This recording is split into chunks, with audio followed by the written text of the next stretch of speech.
भगवान श्रीकृष्ण कहती जदि जीवन में सुखी जीवन चाहूँगी तेबे माँ का तीनोटी कथा पालन करंतु।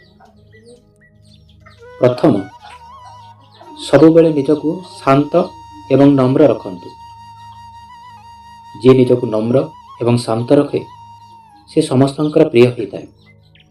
आउ जे लोकंकर प्रिय होता है से सबुबेले खुशी रे रही था। द्वितीय, सबुबेले परिश्रमी हुअन्तु। देखंतु सुखर कौनसी सर्टकट नहीं। जे परिश्रमी है झाड़ बहिबाकू डरी न थाए से ही उन्नति करिथाए। तृतीय, सबुबेले सत कहंतु। हेपारे मिछरे आपण अनेक लाभवान हो पारंती, किंतु सत कहवा लोक शांति रे सोई पारे।